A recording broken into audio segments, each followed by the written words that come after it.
சிவவாக்கியாரின் பாடல்கள் விளக்க உரையுடன் உங்களுக்கு நான் சொல்லலாம் என்று தொடர்ந்து சொல்லிக் கொண்டிருக்கிறேன். இன்றைக்கு நாம் பார்க்க இருப்பது 7வது பாடல்.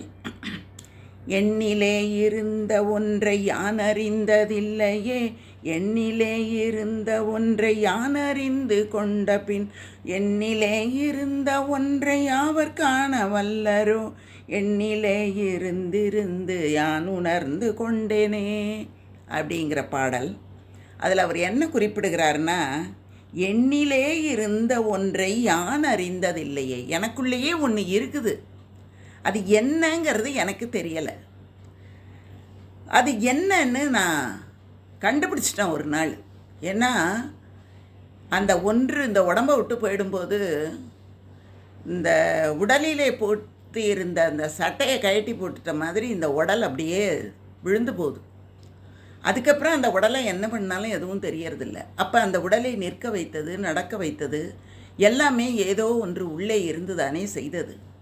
அந்த ஒன்று என்ன என்பதை நான் அறிந்து கொண்டு விட்டேன் அப்படின்னு சிவவாக்கியார் சொல்கிறாரு. எண்ணிலே இருந்த ஒன்றை யான் அறிந்து கொண்ட பின், எனக்குள்ளே ஒன்று இருக்குங்கிறது முதல்ல எனக்கு தெரியவே இல்லை. அதுக்கப்புறம்தான் எனக்குள்ளார ஒன்று இருக்குது, எனக்குள்ளே ஆன்மா என்ற ஒன்று இருக்கிறது, அதுதான் என்னை நடக்க வைக்கிறது, ஓட வைக்கிறது, எல்லாமே செய்கிறது.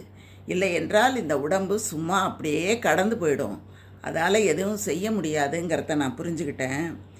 எண்ணிலே இருந்த ஒன்றை யாவர் காண வல்லரோ, எனக்குள்ளார இருக்கிறது எனக்கு மட்டும்தானே தெரியும், அதை மற்றவங்களால் பார்க்க முடியுமா என்ன? அப்போ எனக்குள்ளார ஒன்று இருக்குது அப்படிங்கிறதையே நான் புரிந்து கொள்ளாமல் எவ்வளவு காலம் இருந்து விட்டேன். இப்போது எனக்குள்ளே ஒன்று இருக்கிறது என்று நான் புரிந்து கொண்டு விட்டேன். இப்போ எண்ணிலே இருந்த ஒன்றை யாவர் காண வல்லவர், என்னுடைய உள்ளத்துக்குள்ளார, என்னுடைய உடலுக்குள்ளார, என்னுடைய இயக்கத்துக்குள்ளார இருக்கக்கூடிய ஒன்றை நான் மற்றவர்களுக்கு உணர்த்த முடியுமா, மற்றவர்களால் காண முடியுமா? அதனாலேயே நான் என்ன பண்ணினேன், எண்ணிலே இருந்து அதுக்குள்ளேயே இருந்து நான் உணர்ந்து கொண்டேன் அப்படின்னு அவர் சொல்கிறார். நமக்குள்ளே இருக்கிறத நாம் மட்டும்தான் அறிய முடியும், அப்படி யாரும் அறியறதுக்கு முற்பட மாட்டேங்கிறாங்க, அது முடியறதும் இல்லை அப்படின்னு அவர் ஒரு விளக்கம் கொடுக்குறாரு.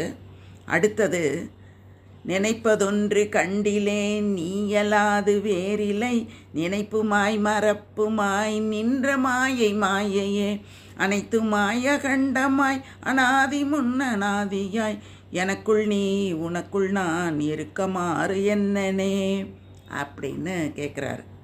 நினைப்பதொன்று கண்டிலேன் நீயலாது வேறில்லை, நினைப்புமாய் மறப்புமாய் நின்ற மாயை மாயையோ, அனைத்து மாய கண்டமாய் அனாதி முன்னநாதியாய், எனக்குள் நீ உனக்குள் நான் இருக்குமாறுங்கனே அப்படின்னு கேட்குறார். நான் நினைக்கிறதுக்கு ஒன்றை தவிர எனக்கு வேறு என்ன இருக்குது? நீயலாது வேறில்லை, நினைப்பது ஒன்று, ஒன்றை தான் நான் நினைக்கணும். ஆனால் நான் என்ன பண்ணுறேன், ஒன்றை நினைக்கிறதில்ல, எப்போவாவது தான் நினைக்கிறேன் மறந்துடுறேன், நினைப்புமாய் மறப்புமாய், நினைக்கிறேன் மறக்கிறேன், இந்த மாதிரி 2 நிலைகள் எனக்குள்ளே இருக்குது. சில சமயங்களில் நான் என்னை நன்றாக உணர்கிறேன் நினைக்கிறேன், பல சமயங்களில் அவற்றையெல்லாம் நான் மறந்து விடுகிறேன். இதெல்லாம் என்ன அப்படின்னு பார்த்தா இதெல்லாம் தான் மாயையாக இருக்குமோ? இந்த உலகத்தில் அனைத்து மாய அகண்டமாய், இந்த உலகத்தில் எல்லாமே நீ தான். அது மட்டும் இல்லாமல் அகண்ட ஆகாயமாக இருக்கக்கூடியதும் நீ தான். அனாதி முன் அனாதியாய், என்னைக்கு நீ தோன்றினை அப்படின்னு சொல்ல முடியாது. எதெல்லாம் தோற்றமில்லை, அதுக்கு காலம் இல்லையே என்று தோன்றியது என்று தெரியாது என்று சொல்கிறார்களோ, அதற்கு முன்னே தோன்றிய பரம்பொருள் அல்லவா நீ. எனக்குள் நீ உனக்குள் நான் இருக்குமாறு எங்கனே. அவர் என்ன கேட்குறாரு, எனக்குள்ளே நீ இருக்க, உனக்குள்ளே நான் இருக்கேன். அப்படி இருக்கும்போது உன்னை நான் நினைக்க முடியுமா, மறக்க முடியுமா? அது எப்படி? அது எனக்கு புரியலையே. உன்னை மறந்தால நான் நினைக்க முடியும். நான் எப்படி உன்னை நினைக்கிறது? உன்னை நான் ஒரு நாளும் மறவேன் அப்படின்னு அந்த பாடலில் குறிப்பிடுறாரு.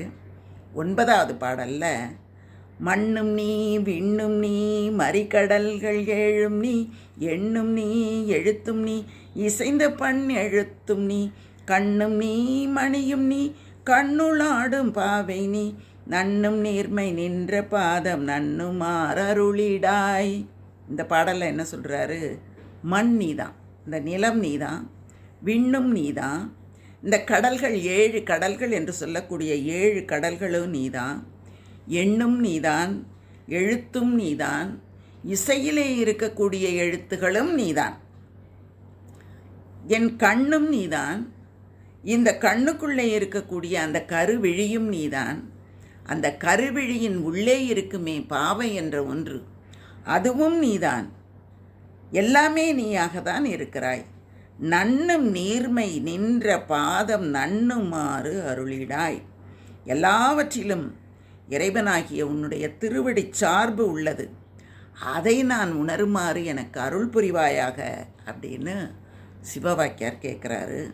அடுத்தது 10வது பாடலில் அரியுமல்ல அயனுமல்ல அப்புறத்தில் அப்புறம் கருமை செம்மை வெண்மையை கடந்து நின்ற காரணம் பெரியதல்ல சிறியதல்ல பற்றுமின்கள் பற்றுமின் துரியமும் கடந்து நின்ற தூர தூர தூரமே. இதில் என்ன சொல்கிறாருன்னா, அரியுமல்ல அயனுமல்ல. ஹரி அப்படின்னா பெருமாள், அயன் அப்படின்னா பிரம்மதேவன். அப்போது நீ மகாவிஷ்ணுவா அப்படின்னு கேட்டால் இல்லை, அதுக்கும் முன்னால் இருக்க. நீ பிரம்மாவா அப்படின்னு கேட்டால் இல்லை. அப்போது எல்லாவற்றையும் தாண்டி நிற்கக்கூடிய பரம்பொருள், அப்புறம், அப்புறத்தில் அப்புறம், எல்லாத்தையும் தாண்டி தாண்டி தாண்டி தாண்டி நிற்கக்கூடிய, எல்லாவற்றையும் கடந்து கடந்து நிற்கக்கூடியவன் அல்லவா நீ. நீ கருமை செம்மை வெண்மை அப்படிங்கிற பொருள்களையெல்லாம் கடந்து நிற்கக்கூடிய காரண பொருள். காரியங்கள் தான் வெளியில் தெரியுது, அந்த காரியங்களுக்கு உள்ளார ஒரு காரணம் இருக்குல்ல, அந்த காரண பொருளே நீ தான். காரியம் முக்கியமாக காரணம் முக்கியமானா, அந்த காரணம் என்ற ஒன்று இருந்தால்தான் காரியம் என்ற ஒன்று நடக்கும். அப்போ அந்த மூல காரணமாக இருக்கக்கூடிய காரண பொருளாக பரம்பொருளாகிய இறைவன் இருக்கிறார். அப்பரம்பொருளாகிய அவனுடைய திருவடிகள் எங்கே இருக்குன்னா நம்ம மனசுக்குள்ளார இருக்குது. அப்போ பாருங்கள், அது பெரியதா சிறியதா சொல்ல முடியாது, நடுவாக இருக்குது. பெருசுலையும் இருக்குது, சின்னதுலேயும் இருக்குது, நடுவுலையும் இருக்குது. எங்கே இருக்குன்னா எல்லா இடங்கள்லையும் இருக்குது. அந்த பாதங்களை நீங்கள் பற்றி கொண்டு வணங்குங்கள். வள்ளுவர் கூட அப்படி தானே சொல்கிறார், பாதங்களை பற்றி வணங்க வேண்டும். இறைவன் அடி சேராதார்னு சொல்கிறார் பார்த்தீங்களா. பிறவி பெருங்கடல் நீந்துவர், நீந்தார் இறைவன் அடி சேராதார். அந்த பாதங்களை நம்ம பற்றி கொள்ள வேண்டும். இவர் எப்படி இருக்கிறாருன்னா, அணுவுக்குள் அணுவாக இருக்கிறார். ரொம்ப நுட்பமான, கண்ணால் காண முடியாத ஒரு பொருளாகவும் அவர் தான் இருக்கார். மிகப்பெரிய பிரம்மாண்டமாகவும் அவர் தான் இருக்கார். ஒரே நேரத்தில் எல்லா இடங்களிலும் நீக்கமர நிறைந்திருக்கிறார். மிக வெகு தூரத்தில் துரியமாக இருக்கிறார். நம்ம என்ன பண்ணணும் அப்படிங்கிறத இந்த இடத்துல அவர் என்ன குறிப்பிடுறாருன்னா, ஆக்ஞா கமலம், 2 புருவங்களுக்கு இடையிலே இருக்கக்கூடிய நிலையை ஆக்ஞை அப்படின்னு குறிப்பிடுவாங்க. அந்த ஆக்ஞா நிலையில் இருந்து நாம் ஆகாய தத்துவத்தையும் கடந்து நிற்கும்போது நமக்கு எல்லாவற்றையும் கடந்து நிற்கக்கூடிய பரம்பொருளை உணர முடியும் அப்படின்னு இந்த மகா சித்தர் நமக்கு குறிப்பிடுகிறார். எல்லாவற்றையும் துரியம் கடந்த நிலையிலே உணர முடியும் என்பது இந்த சிவவாக்கியாரின் கருத்தாக இருக்கிறது.